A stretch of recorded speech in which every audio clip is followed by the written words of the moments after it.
I'm joined in the studio by Marshall van Valen, journalist with the Africa Report magazine, for our monthly get-together to discuss what's coming up in the latest edition of this August publication. You're very welcome to the programme, Marshall. Thanks for having me. Now, let's have a look at what we have. We have a few pieces from the latest edition that's coming out in December. And, well, first thing, we have a look at what is coming up in 2019? Indeed, what is to watch in 2019? First thing that is hit upon in this article is, of course, cheap money and the economy, and that Africa is not prepared for the end of cheap money. Just give us a little background to actually this. This all really kind of stems from the financial crisis of 10 years ago. Yeah, exactly. So we're looking at the kind of threats and opportunities that a lot of countries are facing in the year ahead. And one of them is that interest rates are rising in the US, and that's going to attract a lot of money towards Western markets and out of frontier and emerging markets. And African countries have been borrowing loads of money, not only from Western investors, but China, and kind of there are a lot of threats on the horizon with the US-China trade war and all of these other factors that kind of being flagged up that will show which African countries have been spending wisely and which ones haven't. And indeed, we have a lot of, it's also kind of focuses on the elections that are coming up and where people are really going to be focusing on. But we'll touch on that a little later in our discussion. Also, there's a few statistics, and I mean, there's some of these that are pretty impressive. And I mean, it's all the ebbs and flows of life, I suppose one can say. And it's about speaking of the future and the statistics of youth coming of age.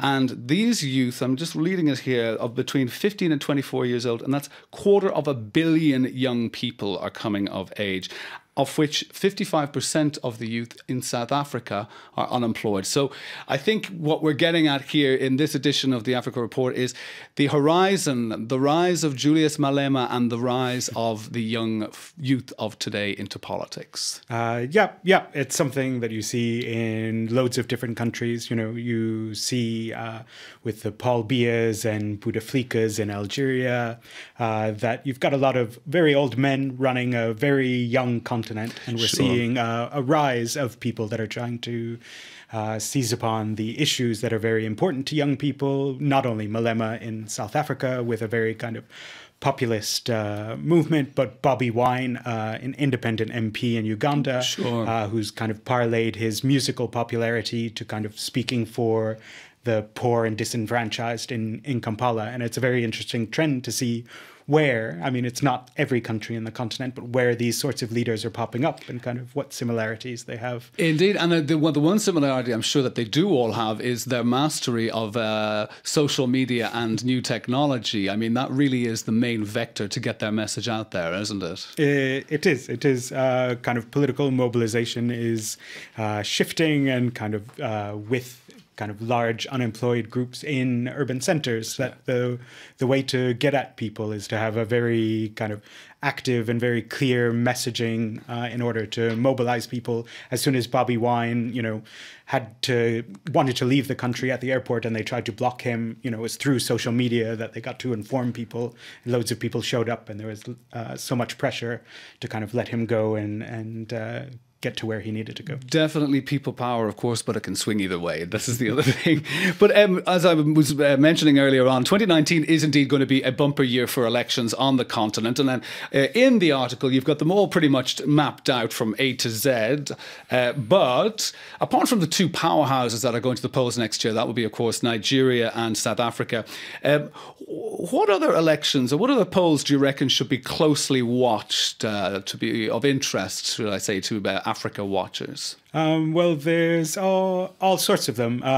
Algeria, a country that we were speaking about, is a place that people watch. It's such an important country with its links to Europe. It's a major gas supplier, and it's also very important in kind of restraining Islamist terrorist groups that want to be active in North and West Africa. And Bouteflika is...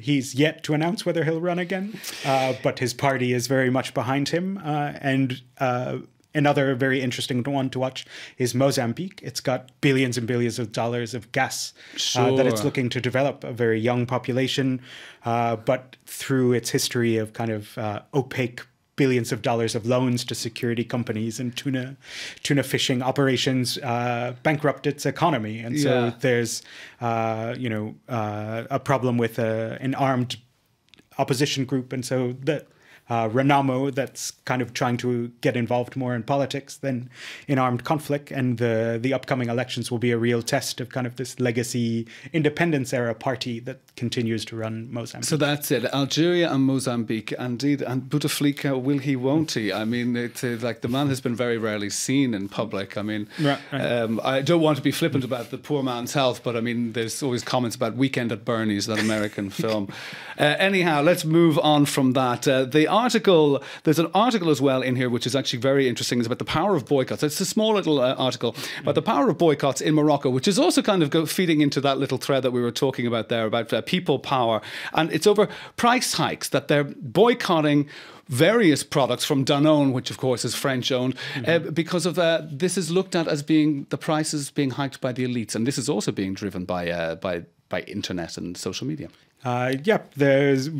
There isn't a very clear leadership to this hashtag boycott movement. So it could be compared maybe to the Gilets jaunes maybe here in France. It's a bit of a hodgepodge. Yeah, exactly. And you see people saying that government is supposed to look after the citizens, and you look at all of this headline growth. You see GDP growing at 4%, but young people don't have jobs, and agriculture is very rudimentary, and so you're finding that there's a lot more communication going on, and people trying out these new ways to put pressure on things. So Danone, of course, has seen its revenue plummet, and it's lowered prices, and it's shown that this sort of mobilization is popular and can produce an effect. And so it'll be very interesting to see how if that traction gathers. Is that it? Okay. And I mean, there's other few little bits and pieces as well that come up in this edition which are fantastic. I mean, about the old NEPAD chestnut that used to be former President Obasanjo's little baby 10, 15 years ago, the new partnership for Africa's development. However, you're looking into the future saying it could be resuscitated, maybe rebranded, and this is all because of the race between powers on the African continent to kind of create hubs and create logistics centres in their in their state. So you see a lot of talk about kind of African brotherhood and continental unity, but when it comes to negotiating particular deals, for example, looking at East Africa, everyone wants to serve as Ethiopia, this rising power with a huge population, as their access to the sea. So Djibouti already is, but now that there's improved relations between Eritrea and Ethiopia, Eritrea wants to get in on the game, as does Somaliland. And Hargeisa. And so you're looking at all of these people running ahead with very similar projects, but you have to take a step back and say, if everyone goes ahead and builds $1 billion railroad and port, are they all going to be sitting empty? Because countries need to work together more to find a common regional and continental interest, and those are the sorts of projects kind of going ahead that'll shape how the continent develops. And a rebranded NEPAD will be the way potentially forward in 2019. And also there was another piece, we won't go on too much about this, but it's a very interesting one I saw as well, which was about outsourcing Fortress Europe. And this is all kind of looking into the tenure of Al-Sisi's role, Egypt's president's role as the AU chairman as of January 1st, stepping in from Paul Kagame, which is an interesting one. It's kind of like the budget's coming in to keep these kind of containment centres there. And of course, just in a nutshell, to kind of wrap this up, how do you think that Paul Kagame's tenure as AU chairman will be looked upon? Well, on outsourcing Fortress Europe, Europe's backtracked quite a lot, seeing the backlash on that front. And it puts Africa's role. Africa responded with a common approach. But Kagame's chairmanship of the AU, it came in gangbusters with promises of reform and going to be revolutionary change, and it didn't happen. It didn't happen. It didn't. The banger, the firework did not go off. Okay, Marshal Van Valen, I would love you to stay in the studio with me here.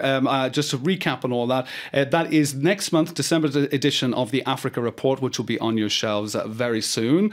And also within that, there's an excellent, I'll just say that we didn't have time to get to, but the country focus, of course, on Nigeria, which is a breakdown of what lies ahead for the country coming into election period in February, and especially looking into the incumbent, Muhammadu Buhari, and of course his closest rival, Atiku Abubakar, and what the predictions are and what really is in play.